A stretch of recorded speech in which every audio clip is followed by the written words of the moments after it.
சேனலின் புதுவையின் இன்றைய நிகழ்வுகள். புதுவையில் விளையாட்டுத் துறைக்கு என ரூபாய் 32 கோடி ரூபாய் ஒதுக்கீடு செய்யப்பட்டு தனியான இயக்குநரகம் இந்த ஆண்டு முதல் செயல்படும் என முதல்வர் ரங்கசாமி தெரிவித்துள்ளார். புதுச்சேரி கல்வித்துறை சார்பில் முருங்கம்பாக்கம் தீரர் சத்தியமூர்த்தி அரசு மேல்நிலைப் பள்ளியில் மாணவ மாணவிகளுக்கு இலவச லேப்டாப் வழங்கும் நிகழ்ச்சி நடைபெற்றது. கல்வித்துறை அமைச்சர் நமச்சிவாயம் தலைமையில் நடைபெற்ற விழாவில் சபாநாயகர் செல்வம், எம்எல்ஏக்கள் KSP ரமேஷ், பாஸ்கர், லட்சுமிகாந்தன் ஆகியோர் முன்னிலை வகித்தனர். விழாவில் சிறப்பு விருந்தினராக முதல்வர் ரங்கசாமி கலந்து கொண்டு 182 மாணவ மாணவிகளுக்கு இலவச லேப்டாப்பை வழங்கினார்.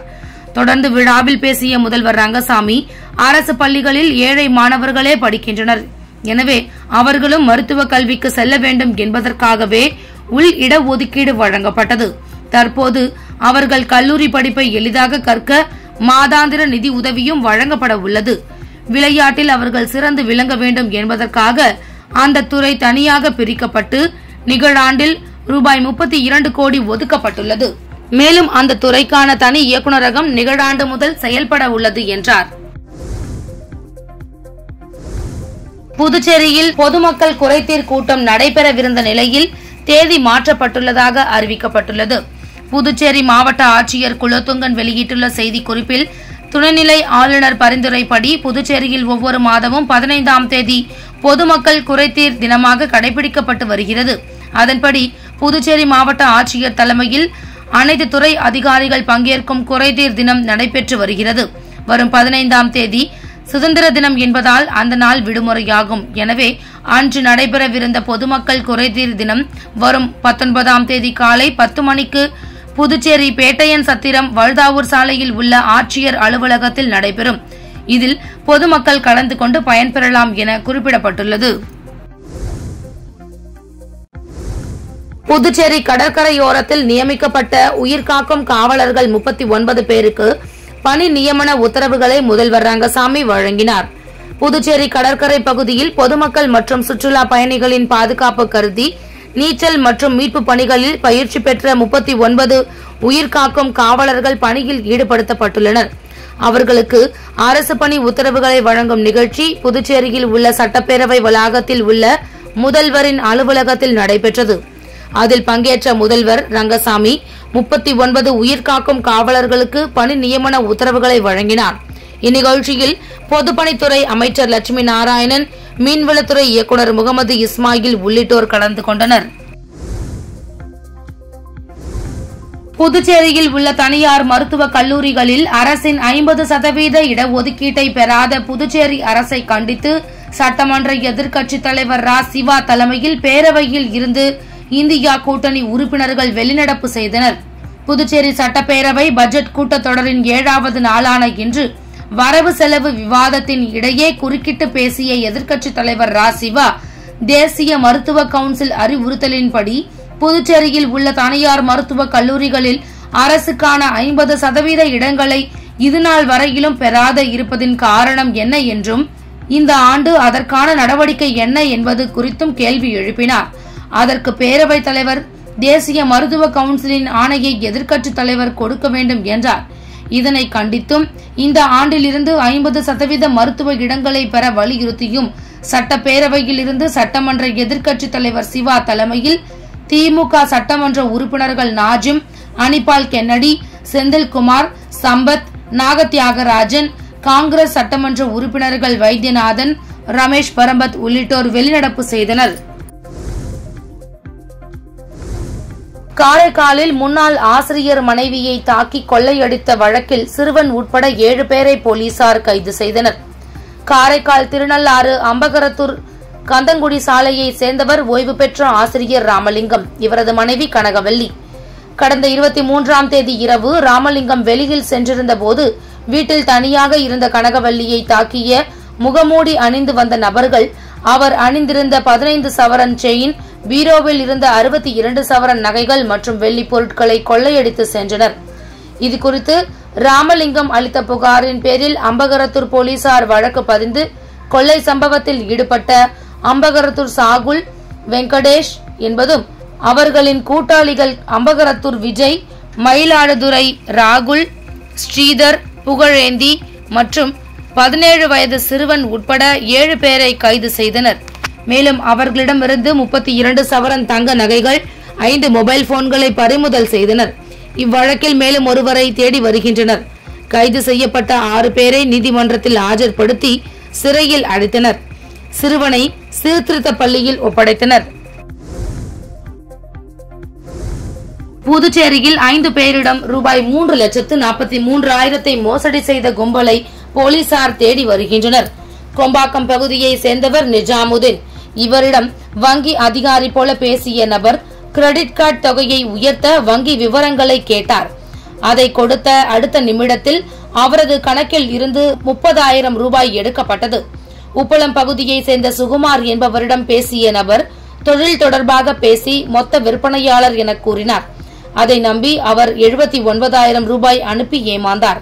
காரைக்காலை சேர்ந்த பிரியா என்பவரை தொடர்பு கொண்ட நபர் பகுதி நேர வேலை இருப்பதாக கூறினார். அதனை நம்பி 19,000 ரூபாய் அனுப்பி ஏமாந்தார். இது குறித்த புகாரின் பேரில் சைபர் கிரைம் போலீசார் வழக்கு பதிந்து மோசடி கும்பலை தேடி வருகின்றனர். தனியார் மருத்துவக் கல்லூரிகளில் 50% இடங்களை பெறாத மாணவர் விரோத அரசை கண்டித்து அதிமுக மாநில செயலாளர் அன்பழகன் தலைமையில் நடைபெற்ற ஆர்ப்பாட்டத்தில் 500க்கும் மேற்பட்ட அதிமுகவினர் கலந்து கொண்டு கண்டன கோஷங்களை எழுப்பினர். தனியார் மருத்துவக் கல்லூரிகளில் 50% இடங்களை இதுநாள் வரை பெறாத புதுச்சேரி அரசை கண்டித்தும், இந்த ஆண்டிலிருந்து 50% இடங்களை பெற வலியுறுத்தியும் 6 முதல் 12 வகுப்பு வரை அரசு பள்ளியில் பயின்ற மாணவர்களுக்கு மருத்துவ கல்வியில் இடஒதுக்கீடு வழங்க வேண்டும் உள்ளிட்ட கோரிக்கைகளை வலியுறுத்தி புதுச்சேரி அதிமுக சார்பில் கண்டன ஆர்ப்பாட்டம் அண்ணா சிலை அருகே நடைபெற்றது. மாநில செயலாளர் அன்பழகன் தலைமையில் நடைபெற்ற ஆர்ப்பாட்டத்தில் 500க்கும் மேற்பட்ட அதிமுகவினர் கலந்து கொண்டு மாணவர் விரோத என்ஆர் பாஜக கூட்டணி அரசை கண்டித்தும் கோரிக்கைகளை வலியுறுத்தியும் கண்டன கோஷங்களை எழுப்பினர். தொடர்ந்து செய்தியாளர்களிடம் பேசிய அன்பழகன், புதுச்சேரியை ஆளும் எந்த அரசாக இருந்தாலும் மருத்துவ கல்வியில் அரசின் இடஒதுக்கீட்டை பெறுவதில் வியாபார நோக்கத்தோடு செயல்பட்டு வருகின்றனர். ஒவ்வொரு ஆண்டும் 50% இடங்களை பெறாமல் மனம் போன போக்கில் 30 முதல் 35% இடங்களை மட்டுமே பெறுகின்றனர். 50% இடங்களை பெற உரிய சட்டம் இயற்றாமல் ஆண்டுதோறும் தனியார் மருத்துவக் கல்லூரி உரிமையாளர்களிடம் அரசு பேரம் பேச வேண்டிய அவசியம் என்ன என கேள்வி எழுப்பினார்.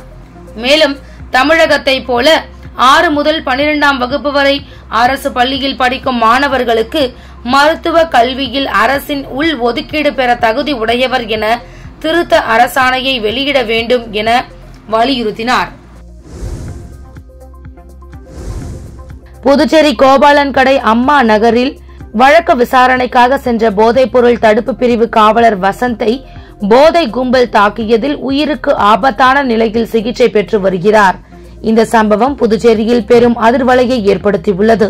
இந்நிலையில் புதுச்சேரியில் கஞ்சா கும்பலை அடியோடு ஒழிக்க வேண்டும், ரவுடிகள் மற்றும் போதைப்பொருள் வியாபாரிகளை குண்டர் சட்டத்தில் கைது செய்ய வேண்டும் மற்றும் பாதிக்கப்பட்ட காவலருக்கு ஆதரவாக 50க்கும் மேற்பட்ட பொதுநல அமைப்பினர் மேட்டுப்பாளையம் சந்திப்பில் கண்டன ஆர்ப்பாட்டத்தில் ஈடுபட்டனர். ஆர்ப்பாட்டத்தில் ஈடுபட்டவர்கள் திடீரென சாலையில் அமர்ந்து மறியல் போராட்டத்தில் ஈடுபட்டதால் அப்பகுதியில் போக்குவரத்து பாதிக்கப்பட்டது. இதுகுறித்து தகவல் அறிந்து போலீசார் சம்பவ இடத்திற்கு விரைந்து வந்து மறியலில் ஈடுபட்டவர்களை கலைந்து போக சொன்னதால் இரு தரப்பினருக்கும் இடையே கடும் வாக்குவாதம் ஏற்பட்டது. இதனைத் தொடர்ந்து மறியலில் ஈடுபட்டவர்களை போலீசார் சாலையில் இருந்து அப்புறப்படுத்தி கைது செய்தனர். இதனால் அப்பகுதியில் சுமார் 1 மணி நேரத்திற்கும் மேலாக போக்குவரத்து பாதிக்கப்பட்டது. சாலையோர விற்பனை குழு தேர்தலை உடனே நடத்த வேண்டும், சாலையோர வியாபாரிகள் மீது பொய் வழக்கு பதிவு செய்யப்படுவதை நிறுத்த வேண்டும் உட்பட பல்வேறு கோரிக்கைகளை வலியுறுத்தி 100க்கும் மேற்பட்ட சாலையோர வியாபாரிகள் சங்கத்தினர் பேரணியாக சென்று சட்டமன்றம் அருகே கண்டன ஆர்ப்பாட்டத்தில் ஈடுபட்டனர்.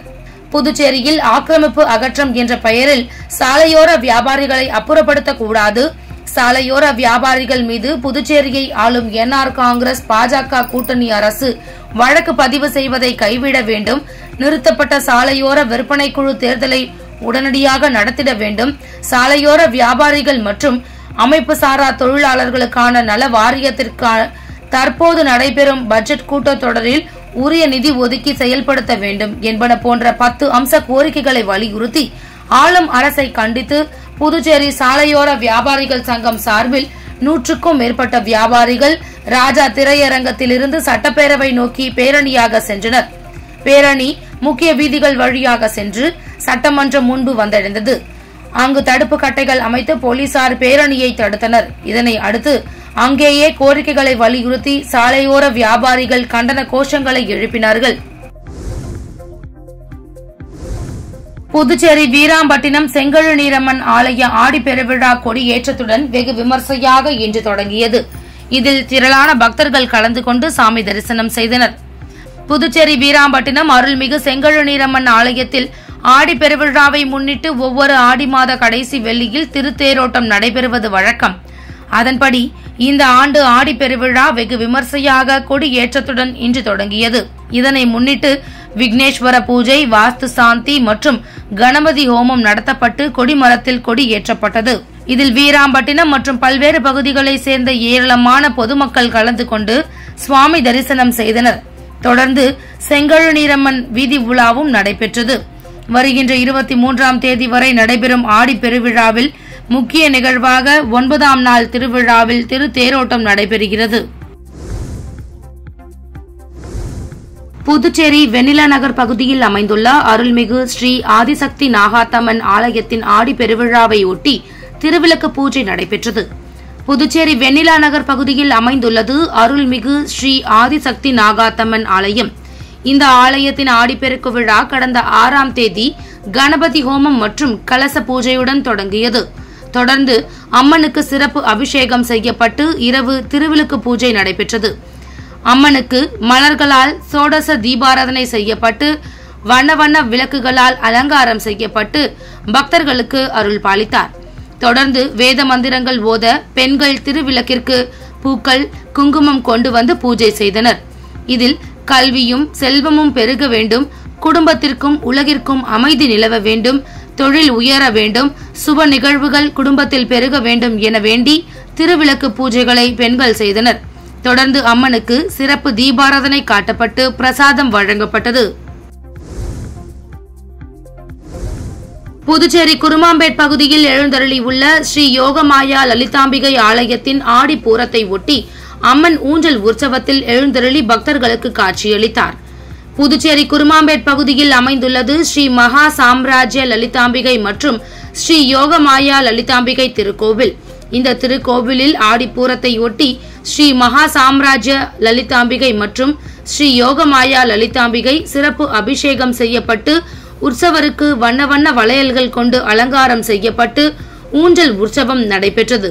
தொடர்ந்து லலிதா சகஸ்கரநாமம் அர்ச்சனையுடன் அம்மனுக்கு சிறப்பு தீபாராதனை காட்டப்பட்டது. தொடர்ந்து ஸ்ரீ மகா சாம்ராஜ்ய லலிதாம்பிகை மற்றும் ஸ்ரீ யோகமாயா லலிதாம்பிகை தீபாராதனை காட்டப்பட்டது. இதில் பக்தர்கள் பலரும் கலந்து கொண்டு லலிதாம்பிகை அம்மனை வழிபட்டு சென்றனர்.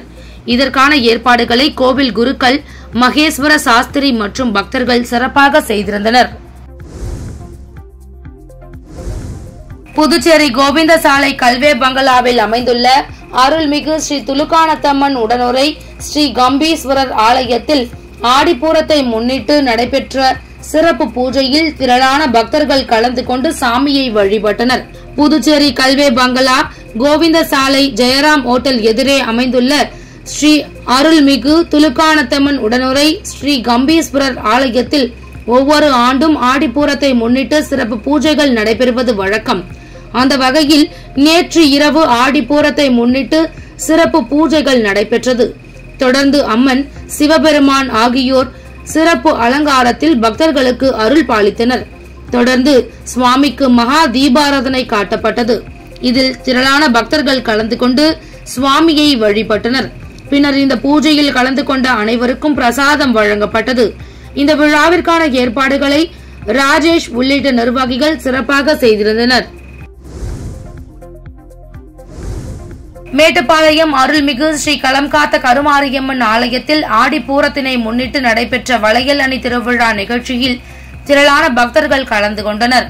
மேட்டுப்பாளையம் பகுதியில் அமைந்துள்ள அருள்மிகு ஸ்ரீ களம்காத்த கருமாரியம்மன் ஆலயத்தில் ஆடிப்பூரம் நிகழ்ச்சியை முன்னிட்டு நடைபெற்ற வளையல் அணி திருவிழாவில் திரளான பக்தர்கள் பங்கேற்று சுவாமி தரிசனம் செய்தனர்.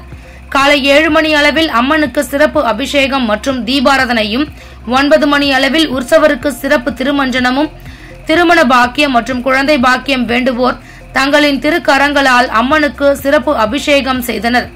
தொடர்ந்து மாலை சீர்வரிசை பொருட்களுடன் பெண்கள் திரளாக கலந்து கொண்டு வீதி உலா சென்று மீண்டும் ஆலயம் வந்தடைந்தனர். அதனைத் தொடர்ந்து உற்சவர் வளையலால் சிறப்பு அலங்காரம் செய்யப்பட்டு தீபாராதனை காண்பிக்கப்பட்டது. தொடர்ந்து உற்சவர் உட்புறப்பாடு நடைபெற்றது. முக்கிய நிகழ்வாக அம்மனுக்கு வளையல் அணிவிப்பு நிகழ்ச்சி நடைபெற்றது. இதில் திரளான பெண்கள் கலந்து கொண்டு அம்மனுக்கு வளையல் அணிவித்து தங்களது வேண்டுதலை நிறைவேற்றினர். விழாவிற்கான ஏற்பாடுகளை கோவில் அறங்காவல் குழுவினர் செய்திருந்தனர். தமிழக கடலோர பகுதிகளின் மேல் ஒரு வளிமண்டல கீழடுக்கு சுழற்சி நிலவுகிறது. மேற்கு திசை காற்றின் வேக மாறுபாடு காரணமாக தமிழகத்தின் பல்வேறு பகுதிகளில் மழை பெய்து வருகிறது. இந்த நிலையில் தமிழகத்தின் 34 மாவட்டங்களில் இரவு 7 மணி வரை மழைக்கு வாய்ப்பிருப்பதாக சென்னை வானிலை ஆய்வு மையம் தெரிவித்துள்ளது. அதன்படி திருப்பத்தூர், திருவண்ணாமலை, கடலூர், விழுப்புரம், புதுக்கோட்டை, சிவகங்கை, திருவள்ளூர், சென்னை, செங்கல்பட்டு, காஞ்சிபுரம், ராணிப்பேட்டை, வேலூர், கிருஷ்ணகிரி, தருமபுரி, கள்ளக்குறிச்சி, ஈரோடு, சேலம், நாமக்கல், கரூர், பெரம்பலூர், அரியலூர், திருச்சி, தஞ்சாவூர், திருவாரூர், நாகை, மயிலாடுதுறை, மதுரை, திண்டுக்கல், விருதுநகர், ராமநாதபுரம், கோவை, நீலகிரி, தேனி, தென்காசி ஆகிய மாவட்டங்களில் அடுத்த 3 மணி நேரத்திற்கு மிதமான மழை பெய்யும் என சென்னை வானிலை ஆய்வு மையம் தெரிவித்துள்ளது. வளைகுடா நாடுகளில் ஒன்றான ஏமன் நாட்டில் கடந்த சில நாட்களாக கனமழை பெய்து வருகிறது. அந்நாட்டில் ஹவுதி கிளர்ச்சியாளர்கள் கட்டுப்பாட்டில் உள்ள ஹுடைடா, ஹஜ்ஹா, டைஸ் ஆகிய நகரங்களில் கனமழை கொட்டி தீர்த்தது. கனமழை காரணமாக பல்வேறு பகுதிகளில் வெள்ளப்பெருக்கு ஏற்பட்டது. இதனால் பலரது வீடுகளை வெள்ள நீர் சூழ்ந்து. இந்நிலையில் ஏமனில் கனமழை வெள்ளத்தில் சிக்கி 30 பேர் உயிரிழந்துள்ளனர்.